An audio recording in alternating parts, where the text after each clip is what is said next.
Bonjour et bienvenue dans ce nouvel épisode du Club des Pelliculturistes à thème, parce que désormais les épisodes seront à thème, et aujourd'hui nous allons faire un débrief sur les Césars. J'ai pour cela invité deux personnes qui écrivent à Fantasmagorie Cinéma. Je nomme en premier, on va dire, Camille. Hello. Camille qui est également, on peut dire, historienne du cinéma, ça te va ? Oula, c'est un bien grand mot. J'essaye à ma petite hauteur de faire ça, ouais. Tu as un diplôme en histoire du cinéma. En études cinématographiques, il y a des petites nuances, donc c'est un peu de la théorie et de l'histoire, mais j'aime bien l'histoire du cinéma, ouais. Et nous sommes également avec Marine, qui elle est rédactrice chef de Fantasmagorie Cinéma. Exactement. Là en ce moment un petit peu en pause, mais c'est ça. Bonjour à tous. Et à côté, qu'est-ce que tu fais ? Moi je travaille dans le cinéma. Je travaille dans un cinéma exactement en banlieue parisienne où je fais de l'animation et un peu de communication autour des événements pour les scolaires, voilà. Tout ça. Donc je travaille dans le cinéma. D'accord. Donc deux personnes pour le coup qui sont directement liées au monde du cinéma, parce que on a reçu pour les épisodes précédents parfois plus des cinéphiles, mais là ça devrait vraiment se bagarrer quoi en termes de cinéphilie. Oula, attends. on va pas trop s'avancer quand même. Si, moi je remonte les manches, c'est bon, hein, je suis prête. Elle a bossé comme une malade et tout, elle va me démonter. Oh, pas du tout, t'inquiète. C'est toi qui a suivi les Césars pour Fantasmagorie, donc c'est toi qui est le plus à jour, je pense. Oh, ouais, on verra. Eh bien justement, avant de commencer les questions, je voulais vous demander si vous suiviez d'habitude avec assiduité la cérémonie des Césars, ou si vous avez un souvenir d'une année en particulier où vous vous êtes retrouvé devant, ou pas du tout. Alors moi oui, je suis les Césars, j'essaye les Oscars, mais bon généralement avec le décalage horaire je laisse vite tomber. Les Césars j'essaye de suivre depuis quelques années déjà, et chaque année je me dis ouais c'est assez désastreux en termes d'ambiance quand même, mais ouais j'essaye de suivre. Après j'ai pas forcément vu tous les films à chaque fois, mais ouais j'essaye de suivre, et bah s'il y en a une en particulier qui m'a marqué, c'est bien évidemment le geste d'Adèle Haenel il y a 2 ans maintenant. Et ça, c'était beau à vivre en direct. Je vais pas mentir, c'était assez jouissif de l'autre côté de l'écran. Ouais, pour le coup, c'était vraiment l'année que j'ai boycotté par excellence. Donc, j'ai juste vu le replay, enfin tous les extraits de ce moment-là qui ont été partagés sur Twitter. On va pas revenir sur les récompenser parce que ça, voilà, hein, je pense qu'on est tous plus ou moins sur la même ligne concernant le récompensé en question, mais ce moment a été tellement naturel et tellement fort que ouais, l'avoir vécu en direct, waouh. Ah oui, bah, je pense qu'il y a plein de gens qui ont vu ce moment sans avoir vu la cérémonie, quoi. C'est le temps fort par excellence. C'était beau, et puis ce qui a suivi, le bordel qui a suivi aussi en fait était magnifique. Mais bon. Et puis tu disais le décalage horaire pour les Oscars rend la cérémonie plus dure à suivre. Bon, il y aura un épisode à thème sur les Oscars, mais moi, ce qui de base me pose problème, c'est le nombre de publicités qu'il y a durant cette cérémonie. De mémoire, une année, j'avais essayé de regarder en direct et c'est infernal, ça coupe toutes les 2 secondes en fait. Ouais, bah c'est le système américain, hein. Si tu regardes n'importe quoi en Amérique, il y a des pubs toutes les 2 secondes, c'est ça. Après, au niveau temps, je sais pas combien de temps dure la cérémonie en elle-même, au final, avec les pubs. Mais là, par exemple, la cérémonie des Césars de cette année a duré très longtemps. Puis il y a un côté plus divertissant quand même dans les Oscars qu'on n'a pas en France, donc ça peut peut-être mieux passer. Mais faut tenir, faut boire du café avant, quoi. Et toi, Marine, du coup ? Eh ben écoutez, moi pour le coup je regarde jamais en direct les Césars, ou très rarement. Ce qui fait que une fois j'avais essayé, je me rappelle en 5e ou 4e, et en fait je m'étais tellement ennuyée que ça m'avait un peu vaccinée, j'avais pas vu trop d'intérêt à suivre.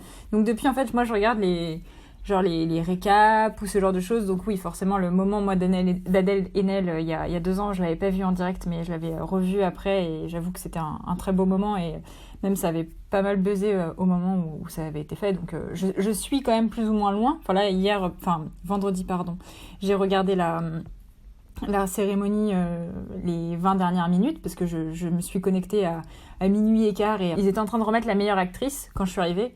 Donc ils n'avaient toujours pas remis le meilleur réalisateur ou réalisatrice, d'ailleurs, parce qu'il y avait quand même des femmes cette année, et ou le meilleur film. Donc ça fait que ça dure tellement longtemps. Enfin, c'était pouf.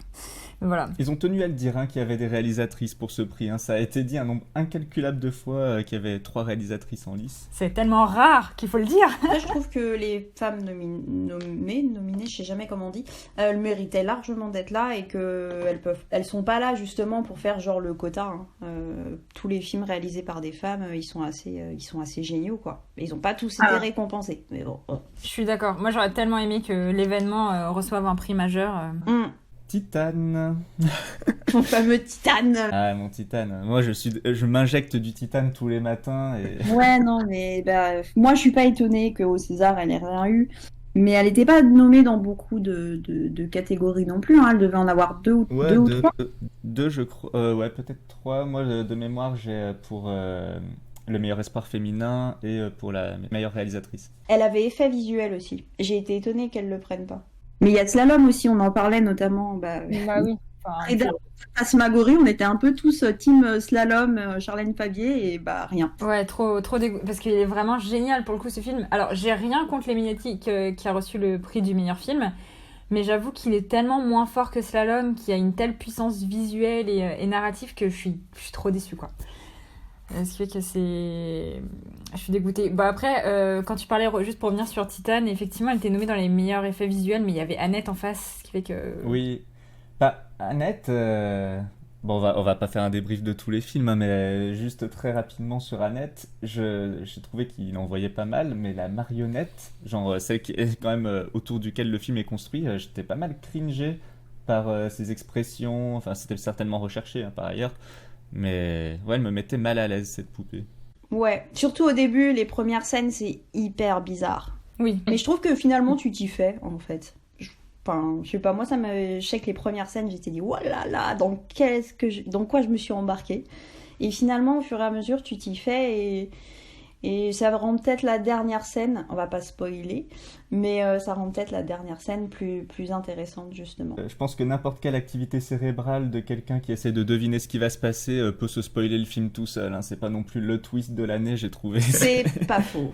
Mais on sait jamais, pour des personnes qui ne l'ont pas encore vu et qui n'ont pas forcément une imagination soit débordante, soit qui veulent en fait se laisser porter par le film, c'est un spoil. Moi j'ai bien aimé Annette.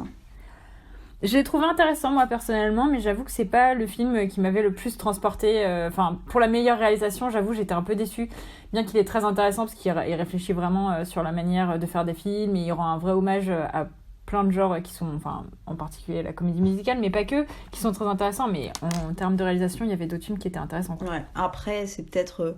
Je sais pas si on peut dire que les Oscars font la même chose, mais les Césars, des fois, on récompense plus une personne qu'on a oublié de récompenser les années précédentes et on se dit, bah merde, quoi, on va le récompenser. Je sais pas, j'aime beaucoup. Enfin, j'ai du mal parfois avec les films de Léos Carax, mais je crois qu'il avait pas très bien été récompensé avec Holly Motors. Donc, est-ce que c'était un moyen peut-être de... Je pense qu'il y a un peu de ça, ouais. Plus que pour le Festival de Cannes, par exemple. Je pense qu'il y a un peu de ça dans les Césars. Ouais. Après, Holly Motors, il était quand même très compliqué aussi.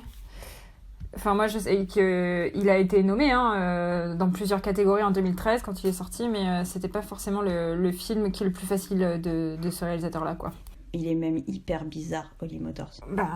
J'avoue que moi, c'est pas... Annette est beaucoup plus accessible, finalement. Enfin, si par exemple, des personnes ont connu Léos Carax avec Holly Motors, peuvent se dire, ah, mais on va pas aller voir Annette, ça va être vraiment bizarre aussi, ou ça va être trop pointu, ça va chercher trop loin dans la métaphore.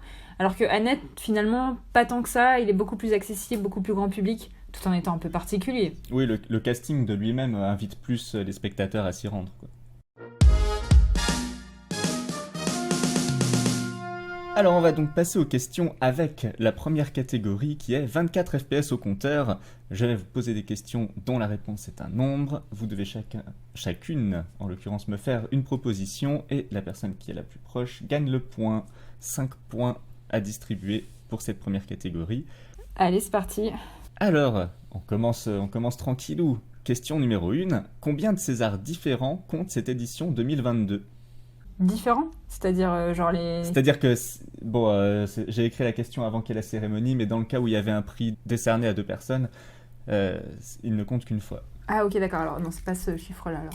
Vas-y, commence. Moi, je sais. Bah ouais, j'imagine, puisque t'as tout suivi et t'as... Ouais. Il y a un petit piège, attention Camille.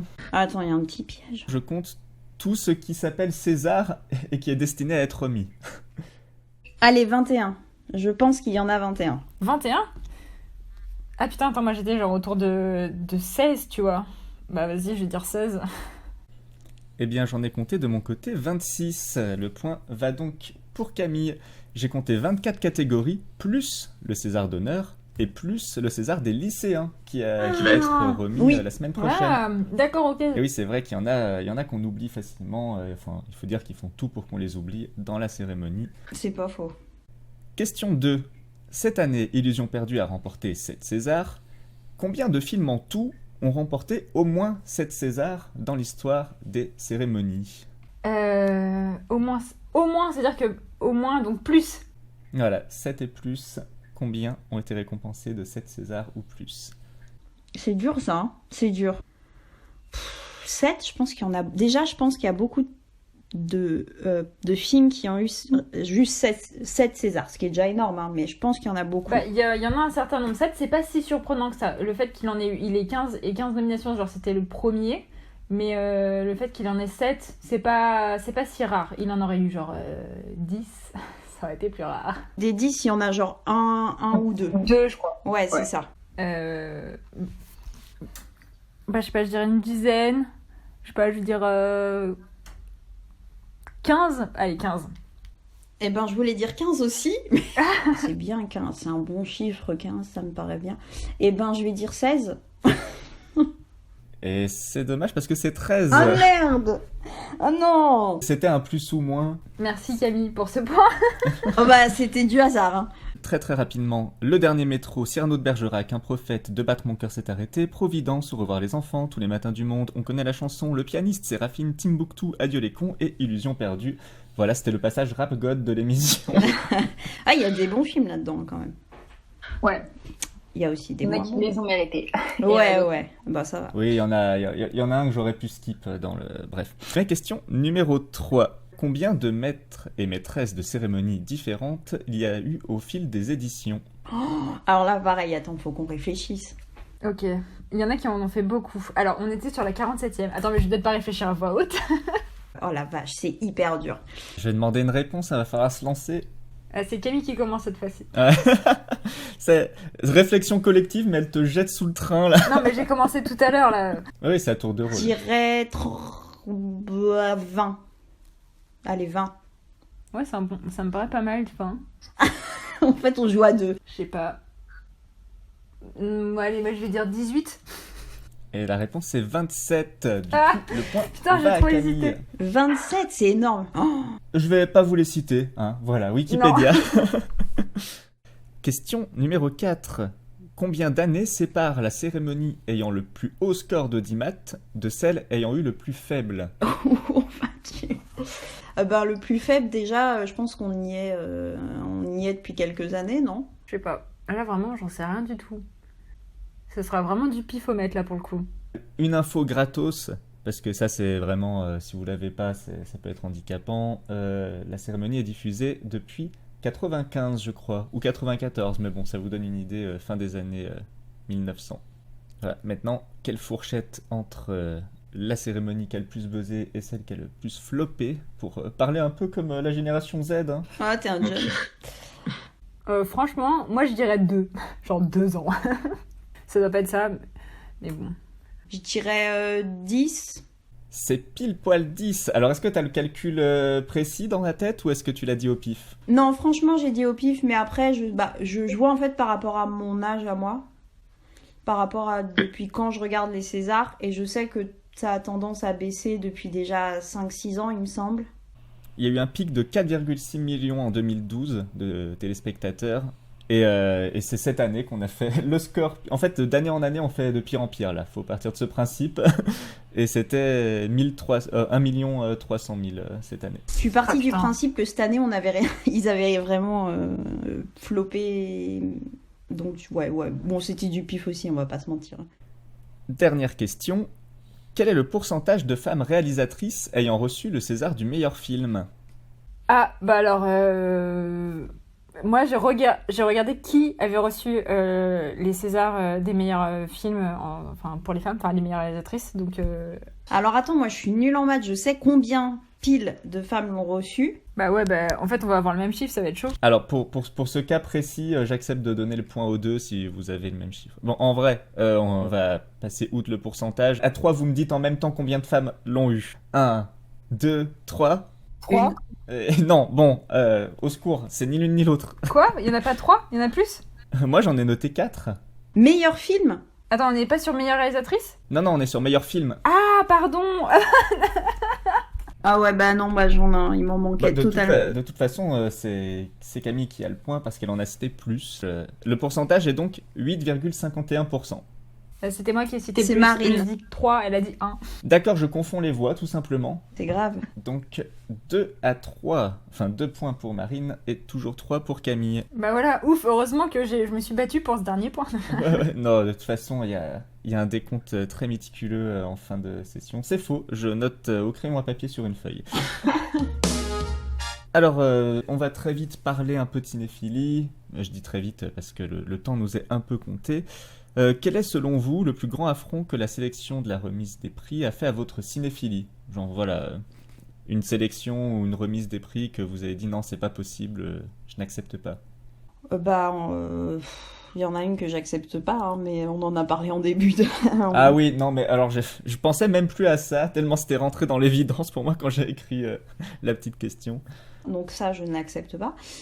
Moi, il y a beaucoup de personnes qui ont été nommées et qui ont jamais ou très rarement eu des Césars quand ils les méritaient. Voilà, je pensais plus à ça en formulant la question. Bah déjà, il y a Portrait de la jeune fille en feu, qui a rien eu alors que, voilà, elle en méritait beaucoup plus. Il y a François Ozon aussi, ça me saoule qu'il ait toujours pas son petit César. C'est peut-être l'un des plus nommés et il a toujours rien. J'avoue que ça m'énerve un petit peu. Voilà. Et de ton côté, Marine? Moi, je suis très mauvaise pour ça. Pardon. Mais j'avoue que juste cette année, si on revient, que je suis très contente que ce soit Les Lions perdus qui ait gagné, mais j'aurais beaucoup aimé déjà que Slalom remporte plus de choses.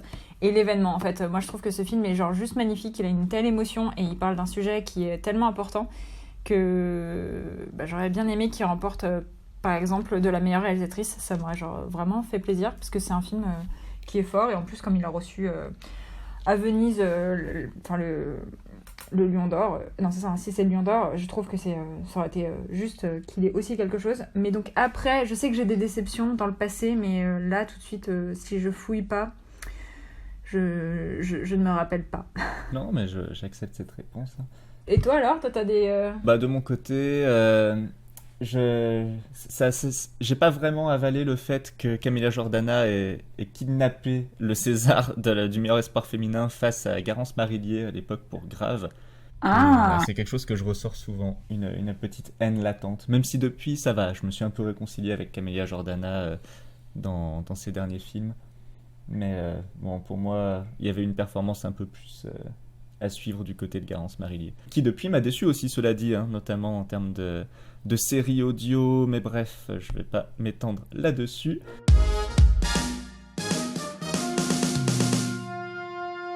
Alors, featuring, vous connaissez la catégorie, je vous propose 2 acteurs ou actrices et vous devez me dire dans quel film ils ont joué ensemble, sachant qu'on ne va parler que de films qui ont reçu un César. Plus de nominés. Ok. bon. Le premier devrait partir très vite, soyez au taquet. Cadmerade et Jean-Baptiste Monnier. Les choristes? Ouais, Oui. c'est pas les choristes? Ouais, c'est Si, ça. si, c'est les J'ai choristes. eu un bug. Oui, alors j'ai pas rêvé, c'est Camille qui l'a dit en première.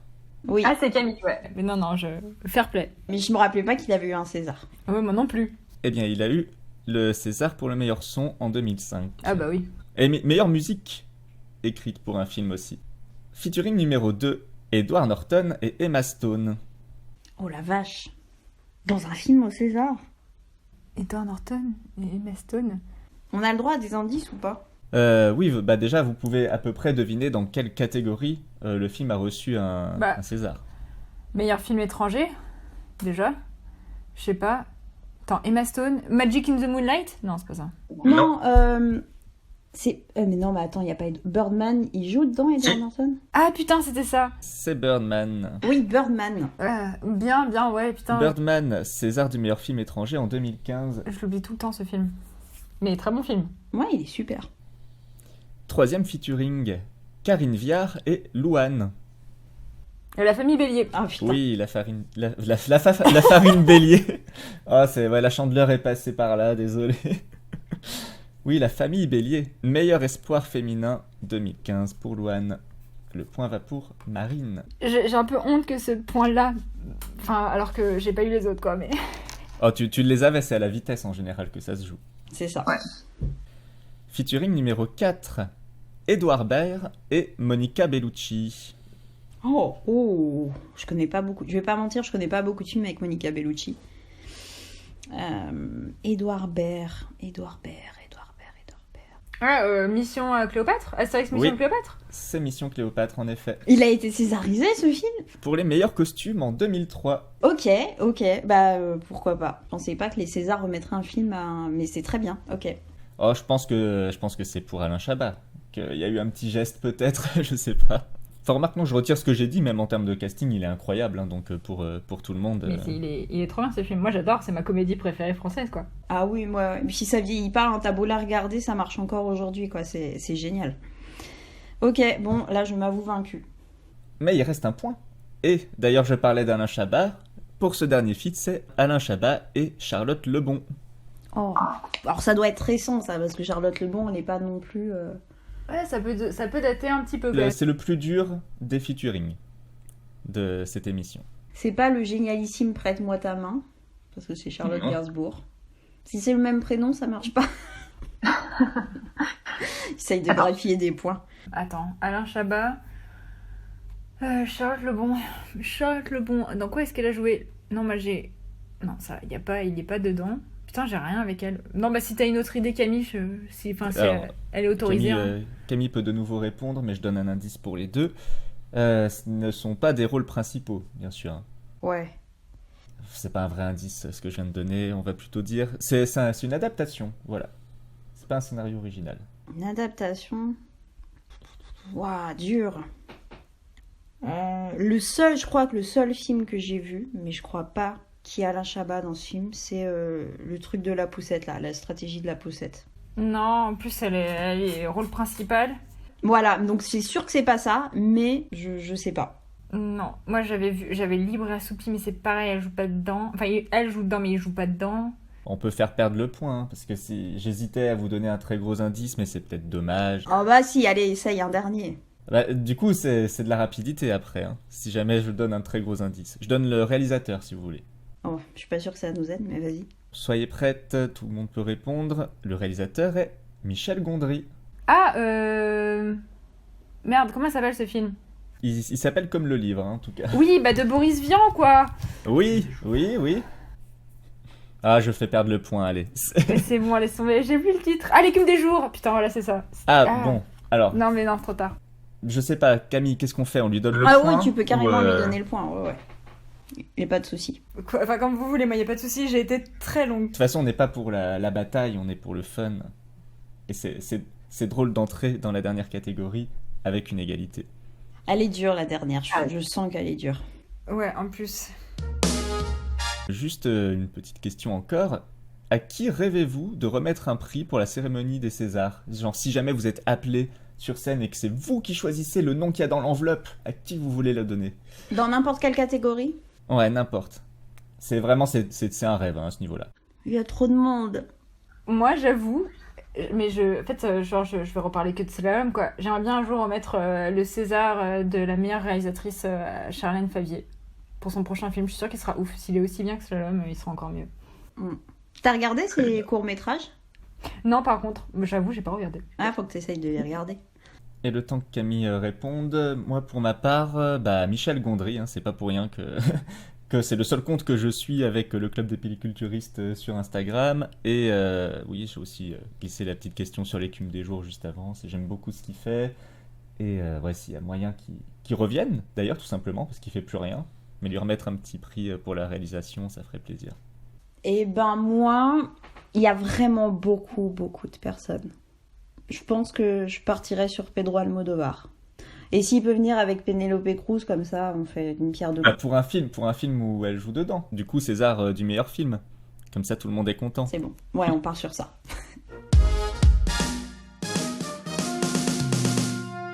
Eh bien, dernière section de questions, l'avis des autres. Je vous lis des commentaires sens critique et vous devez deviner de quel film il s'agit. Bien sûr, encore une fois, des films qui ont été primés. On commence. Les avancées techniques ne sont plus synonymes de progrès humain, le lien entre les deux est cassé. Nul doute que le réalisateur approuverait cette phrase tirée du dernier essai du journaliste et député François Ruffin. Leur progrès est le nôtre. Vu à sa sortie et revu aussi en cette belle et pluvieuse journée de déconfinement, le film est certainement celui qui aura le plus marqué profondément cette année de cinéma. Tout d'abord parce qu'il révèle, à ceux qui l'ignoraient, le talent et la sensibilité formidable de l'acteur-réalisateur. À l'instar de ses précédents films, celui-ci raconte l'étouffement... Oui. Oh. Bien vu. Au début, j'ai pensé à Titane. Je me suis dit, le connaissant, il va nous mettre du Titane. Eh ben, pas du tout. Je vais être très nulle à ce jeu-là. Et c'est une critique qui met 10 sur 10 au film. Maintenant, je vais préciser la note parce qu'on me l'a demandé. En même temps, ça se sentait dans la critique. Oui. Mais moi, ce qui m'a beaucoup aidé, c'est quand déjà technologie parce que le film est quand même très beau en termes d'effets visuels. Et après, c'est quand t'as dit jour pluvieux là, avec le déconfinement. Donc ça veut dire que c'était un film qui était sorti avant et qui est ressorti après le confinement. Oh la vache, elle a un cerveau incroyable. Deuxième avis. C'est un film basé sur une histoire vraie, le réalisateur insiste dessus lors du générique, et pour cause, cela va servir à manifester sa propagande. Un monde à la Amélie Poulain, où tout le monde il est beau, tout le monde il est gentil. Le gros atout du film, c'est son acteur, impérial dans le rôle de cet homme détruit. C'est sur ses épaules à lui que le film repose principalement, car même en l'absence de conflit, son simple jeu suffira à émouvoir. L'autre acteur n'est pas mauvais, il évite d'en faire des caisses, mais toutefois il donne l'impression d'être un sous-Eddie Murphy. Les autres acteurs ne sont pas trop mauvais à part les gosses, la fille est agaçante tandis que le garçon fait rire de sa maladresse digne d'un film Z. Bref, il s'agit d'un film un peu condescendant, maniant parfaitement l'hypocrisie du spectateur qui veut croire en une racaille gentille malgré sa couleur de peau. Ça va d'ailleurs à l'encontre du message principal qui est de s'accepter soi-même, puisque la raison pour laquelle Driss fait ses preuves est qu'il est un peu naïf. Intouchable. Oui, Intouchable. Ah oui, d'accord. Je vous cache pas que la personne n'a pas aimé le film. Oui. On part sur un 4 sur 10 et j'ai enlevé une phrase qui était un trop gros indice mais que je trouve un peu horrible, où il dit il arrive même à caser une lesbienne entre la racaille et le riche paraplégique. Oh putain. Donc voilà. On reste dans une égalité pour l'instant. Il y a 6 points de part et d'autre. Avis numéro 3. C'était annoncé, ce film devait être le film à voir pour tout bobo qui se respecte. On t'annonce la couleur avec la journée spéciale sur France Inter et la recommandation de Télérama. Manque plus que tes potes qui te demandent régulièrement si tu l'as vu. Bref, faisant confiance à mes amis, ça n'a jamais tué personne, je me suis dirigé dans mon cinéma préféré où je découvre une affluence des grands jours.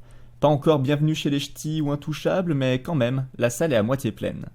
Tout ça pour dire que comme d'habitude, ces films ne sont ni des chefs-d'œuvre, ni des merdes infâmes, ce sont souvent des films relativement bons. Malgré un abus de clichés et certaines scènes pas vraiment nécessaires, le film est tiré vers le haut par la performance de l'acteur et par finalement un pitch savoureux. Le réalisateur nous entraîne dans son histoire personnelle, intime, et mène une réflexion sur le genre et le regard des autres. Les garçons et Guillaume à table ? Oui. Ouh. Ah oui, d'accord. Mais il est génial ce film, quoi. C'est quoi ce début ? Non, mais il y a un twist. C'est que finalement, la critique s'avère être positive et il donne un 7 sur 10. Oh, ça va. C'est un peu ce prof qui détruit ton oral et ensuite quand tu regardes ton carnet, tu vois que t'as eu 16, histoire vraie, bref. Et tu ne comprends pas pourquoi. C'est un peu moi avec mes élèves des fois, donc je dirais. Avis numéro 4. Difficile de dire que ce film est un mauvais film. L'image est vraiment très belle, tout au long du film, ou de ce que j'en ai vu. Les plans sont soignés, bien réalisés, sans que cela donne un rendu lisse et froid. On assiste à de beaux mouvements de caméra. Et voilà ce qu'il y a de positif à dire sur le film qui aurait dû me rendre contemplatif. Je suis incapable de voir un film avec un scénario aussi pauvre et téléphoné sans en sortir, si bien que je dois admettre ne pas l'avoir terminé. Être à l'autre bout du monde ne rend pas l'histoire moins nulle. D'un côté, madame est en couple avec un type qui n'a pas le temps pour autre chose que son taf, elle se fait chier, et on se demande tout le long du film ce qu'ils font ensemble. Elle est seule, aussi bien dans son couple que dans une ville dont elle ne connaît ni la culture ni la langue, et quand elle appelle son pays natal pour parler de ses problèmes de couple, elle est encore seule, sur ce point aucune finesse dans la narration. Et comme une lumière dans la nuit, un autre mec qui se sent aussi mal dans son couple, où les platitudes du pratico-pratique ont dépassé tout le reste, va sauver la jeune fille. Voilà qu'ils vont vivre une histoire sans vraiment s'en rendre compte, sans vraiment penser à mal, et se laisser emporter, tandis que leurs couples respectifs vont continuer d'aller dans le mur.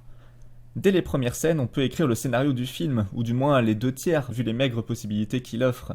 L'histoire va rester dans la zone de confort à cause d'un début faible et téléphoné. Pas simple de construire une belle maison quand ce qu'on a posé comme étant la base, c'est juste 3 pierres en triangle. Je ne mentionne pas les dialogues qui honnêtement sont sans intérêt. En fait, Sofia Coppola aurait dû en faire un film muet. Rien de plus à dire sur ce film qui possède néanmoins une très belle qualité d'image, gâchée par le fait que ce qu'elle montre est sans intérêt. Même le Sofia Coppola nous a pas aidé quoi. Voilà, même j'ai bien insisté dessus. Mais si en plus ça me dit trop quelque chose, mais comment s'appelle ce film quoi? Non, moi j'ai pas, hein. Je pense que je retrouverai pas le titre. Je réfléchis quand même. Coppola, qu'est-ce qu'elle aurait pu faire? Ça peut pas être Lost in Translation. Je fais perdre le point parce que tu as dit ça ne peut pas être Lost in Translation, et c'est Lost in Translation, qui est le meilleur film étranger. Ah mais non, c'est trop drôle. Et en plus, tout à l'heure, je crois que j'ai accepté un film un peu rapidement, justement, où tu disais est-ce que c'est ça? Et moi j'ai fait oui, c'est ça. Donc comme ça, au moins, je fais perdre le point et la justice est rendue. D'accord, j'accepte. Dernier film. Bon, je vous rassure, c'est pas un film étranger, il n'y a pas de piège pour le dernier avis. Quand c'est pudique et bien fait, il est de bon ton de verser sa petite larme. Dans la lignée de Marie et Max, c'est donc un petit film sur la vie d'un foyer d'accueil, avec ses petites tracasseries quotidiennes et le lourd passé des enfants à charge. Ma vie de courgette. Oui! Ah là là, mais quel script! On avait tout prévu d'avance pour que ça se termine en égalité. Même les erreurs de calcul. Bravo. D'ailleurs, je n'avais pas précisé, Lost in Translation était noté 5 sur 10 par la personne qui a fait l'avis. Ce qui est honnête, hein, vu comment il dit qu'il s'est fait chier, qu'il n'a pas fini le film. Et Ma vie de courgette, c'est un commentaire à 8 sur 10. En même temps, tellement bon film. Bah en tout cas, félicitations à vous deux. Bravo. C'est vraiment Fantasmagorie Cinéma qui part en finale. Oh là là, c'est beau.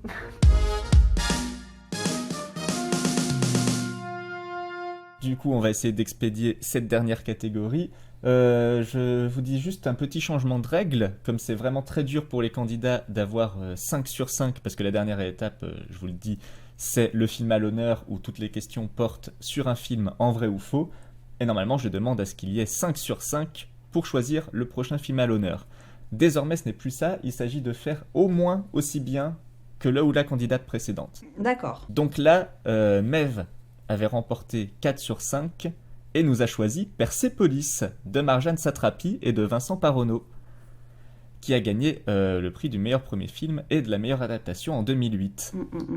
Ça vous va? Par contre, du coup, il faudra vraiment vous mettre d'accord sur un vrai ou sur un faux, et quand vous serez d'accord, je validerai. D'accord. Ok. Tu l'as vu, Marine? Ouais, il y a longtemps, mais ouais, je l'ai vu. Toi, tu l'as vu? Ça fait un moment, mais on va essayer de raviver les souvenirs. Faites au moins 4 et vous pourrez choisir le prochain film à l'honneur, et sinon, ça sera pour ma pomme. Première question. La protagoniste Chiara et sa mère sont doublées par des comédiennes qui sont également mère et fille. Oh la vache, ça commence mal. Je dirais vrai, je sais pas. Marine, je sais pas. Bah, je dirais vrai aussi. Ouais, mais ça me paraît pas impossible. Je pense qu'on peut partir sur vrai. Ouais, je valide. C'est vrai, en effet, la mère est doublée par Catherine Deneuve, qui est la mère de Marjane Satrapi dans la vraie vie. Et qui double Chiara. C'était à ça que je pensais. Chiara, je sais plus comment ça se prononce, à mes excuses d'avance. En plus, je pensais à Catherine Deneuve, en vrai. Donc, c'est que j'avais un souvenir que c'était Catherine Deneuve qui jouait dedans. Ok, bon bah cool. Question numéro 2. Le film se nomme Ville Persiane au Québec. Ça m'étonnerait tellement pas. Ils auraient pas fait ça quand même. Est-ce qu'ils auraient osé? Bah, comme c'est un film français, ils auraient pas osé changer le titre. Ouais, non, je pense pas, effectivement. Ce serait C'est drôle. faux, non? Ouais, je pense que c'est faux. C'est en effet faux. Il se nomme Persépolis. Ils n'ont pas changé. Ah bah, heureusement. 2 sur 5 pour l'instant, sans faute. Le film est une adaptation des 4 tomes de la bande dessinée Persépolis. Alors, je sais que c'est une adaptation, mais il y avait 4 tomes. Il y avait 4 tomes, et je vous donne l'info pour pas qu'il y ait de piège. Il y en a pas plus, pas moins qui sont sortis après. Il y a 4 tomes dans l'œuvre de la BD Persépolis. Est-ce que le film est une adaptation des 4 tomes? En fait, le film il se termine quand? Hein, quand elle est adulte, non? Ouais, mais bah après, 4 tomes. Après, je sais pas, ça dépend, parce qu'un tome, ça peut être assez petit aussi, tu vois. Oui, mais par exemple, tu vois, l'Arabe du futur, parce que comme j'ai pas lu Persépolis, je compare avec ce que j'ai lu. Enfin, tu vois, c'est genre. C'est une année ou deux, tu vois, qui sont dans un tome. Donc, ce qui fait en livre, en film, pardon, tu ferais beaucoup plus rapide, quoi. Mais après, je sais pas. Comme j'ai pas lu, moi je dirais vrai. Enfin, que les 4 sont adaptés. Je sais pas si c'était comme ça là, qui a été formulé dans le film. Mais je dirais vrai. Attends, est-ce qu'on est bien d'accord? Juste, je joue sur les mots, mais adapter, ça peut être aussi s'inspirer. Enfin, je veux dire, c'est pas. Oui, non, j'aurais pas fait un truc aussi salaud. C'est une épreuve où il faut faire un sans faute, j'essaye de pas être un gros bâtard. Je dirais, ouais, vrai, je pense que. Ouais, vrai. Oui, c'est vrai. Et j'avais précisé dans ma réponse, vrai avec quelques libertés, mais bon, c'est finalement inclus dans le mot adapté, je pense. Oui, une adaptation, c'est une autre, c'est une autre personnelle. C'est un autre média qui est utilisé, donc forcément, il y a des libertés qui sont prises. Alors, plus qu'une question à répondre juste, et c'est good pour vous. Hein. Ouais, on est trop forte. Eh ouais. Attention, les 2 dernières questions, néanmoins, sont pas si faciles que ça. Donc, pas vendre la peau de l'ours avant de l'avoir tué. Question 4. Le film a pu être diffusé au Liban. Oh. Ça m'étonnerait, non? Il est sorti en quoi? Il est sorti en 2009, non? Il a gagné le prix en 2008. Donc, soit 2008, soit 2007 pour la sortie. Au Liban, à ce moment-là, il se passait quoi? Moi, je pense pas qu'il ait été diffusé. Bon, si t'es si convaincu, je te crois. Non, mais enfin non, je suis pas sûre à 100%, mais je trouverais ça. S'il a été diffusé, c'est un peu dans. Du coup, je sais pas si on peut parler de diffusion, mais de manière très. On va dire, est-ce qu'il a été autorisé à la diffusion, quoi? Je pense que s'il a été diffusé, c'est un peu de manière clandestine, tu vois. Donc, je pense pas qu'il ait été autorisé à la diffusion, parce que je me rappelle qu'il y avait eu pas mal d'histoires, de polémiques un petit peu. Ça m'étonnerait qu'il a été, mais après, je sais pas. Je suis pas sûre à 100%, faut pas m'en vouloir si c'est pas ça, hein, Marine. Je t'en voudrais pas. On dit faux. On dit faux. Alors, il va pas falloir s'en vouloir parce que la réponse est vraie. Hélas, il a été interdit au début, mais justement, il y a eu une polémique internationale et cela a mené à finalement une autorisation de sa diffusion. Merde. Oh, on était à 2 doigts, on n'est pas allé au bout du raisonnement. Le début du raisonnement était très bien, c'est juste il fallait savoir le plot twist. Bah c'est beau pour la liberté de l'art. Ah bah c'est génial. Je suis sûr qu'ils ont charcuté la version à mon avis, hein, mais bon c'est... Ouais, il y a des chances. Une ultime question, peut-être, pour permettre de choisir le film à l'honneur. Un chanteur prête sa voix à l'oncle de Chiara dans la version anglophone du film. S'agit-il de Sting ? Il a tout fait, Sting. Il est toujours là, où tu l'attends pas, il est là. En tout cas, j'insiste, il n'y a pas de piège sur le fait qu'un chanteur ait ou non prêté sa voix. Il y a bel et bien un chanteur qui a prêté sa voix. Sting, vrai ou faux ? J'ai pas vu la version, j'ai vu la version française, donc... Ouais, là ça va être trop pifomètre, quoi, comme on dit. Est-ce que Sting pourrait faire ça ? Oui, parce qu'il peut enfin, il fait tout, donc... Est-ce que tu verrais quelqu'un d'autre, peut-être ? Non, enfin, c'est une mauvaise question, ça c'est trop ouvert. Après, est-ce que Sting, il a une voix de dessin animé ? Tu vois, c'est ça le truc. Je connais assez mal, hein, quand même, cet homme. Enfin, ce chanteur. Je le connais en tant que chanteur ou en tant qu'acteur, et je trouve qu'il a pas une voix de dessin animé. Tu sais, une voix de dessin animé, c'est quand même si c'est Persépolis, les voix d'animation sont quand même très particulières, et je trouve qu'il a une voix trop... je sais pas comment dire, pas forcément très agréable pour une animation pas assez douce, pas assez... Moi, ça me va de dire faux, hein. Tu sais, c'est vraiment du pifomètre pour moi. Alors, si c'est pas lui, je sais pas qui c'est, mais je pense pas que ce soit Sting. Ouais, je plus sois. Eh bien, félicitations, c'est bel et bien faux. Il s'agissait d'Iggy Pop. Ah ouais, pas du tout le même genre. Ok. Mais Iggy Pop, franchement, j'aurais pas forcément parié dessus non plus. Moi non plus, pas Iggy Pop. Mais par contre, après, peut-être que faudrait que j'aille vérifier dans la bio de Sting, mais ça se trouve, il a bien fait des dessins animés, mais je trouve qu'il a pas une voix de dessin animé. Bah, j'ai choisi de le mettre lui en tant que piège parce qu'il a fait tellement de trucs. En effet, là, ces derniers temps, j'ai l'impression qu'il est un peu dans le caméo de tous les films qui ont pu se le payer. Donc, L'autre fois, c'est dans quoi que je l'ai vu? Bah, dans Kaamelott, il était. Genre, il apparaît comme ça, tu fais OK. Il est de partout. Ouais, il est de partout. Mais à vérifier s'il a fait du dessin animé. bah, en tout cas, félicitations. Ça s'est vraiment joué jusqu'à la dernière question parce que ça vous permet de faire 4 sur 5 et vous me choisirez ensemble le prochain film à l'honneur quand je vous dirai le thème du film. En plus, ça va vous plaire. Non, allez, je l'annonce tout de suite. Le prochain thème du Club des Pelliculturistes sera les films de réalisatrices en l'occasion de la Journée internationale des droits de la femme. Trop bien, trop bonne idée. Eh bien, merci en tout cas d'être venu. On avait un timing, c'était la première fois que du coup j'avais cette difficulté-là à prendre en compte, mais je pense qu'on s'en est bien sorti. Il nous reste 3 minutes. Donc, si vous avez un dernier mot à dire, sinon on se dira bye bye. Et non, bah moi je veux dire merci de nous avoir invités, c'était cool, et puis on se refait ça quand tu veux, pour ma part en tout cas, mais je pense que Marine aussi sera d'accord. Mais franchement, très bonne expérience. Merci pour l'invite et on va essayer de motiver aussi les autres rédactrices de Fantasmagorie pour pourquoi pas venir faire un petit coucou au podcast. Et puis en tout cas, c'était très drôle comme expérience, bien aimé et je vais apprendre à dire moins putain aussi. En écoutant le podcast, on va se dire ah ouais, ok, j'ai des critiques de langage. Bah bon. Mais en tout cas, merci pour l'aventure et puis à très vite. Hein. Bah, une fois de plus, merci à vous de vous être rendu disponible. Et à très vite certainement, ainsi que pour nos auditeurs qui vont très vite avoir un nouvel épisode comme annoncé précédemment. Et on se quitte une fois de plus sur le générique de fin, composé comme tout le reste de l'habillage par Tom Morel. La bise, ciao ciao.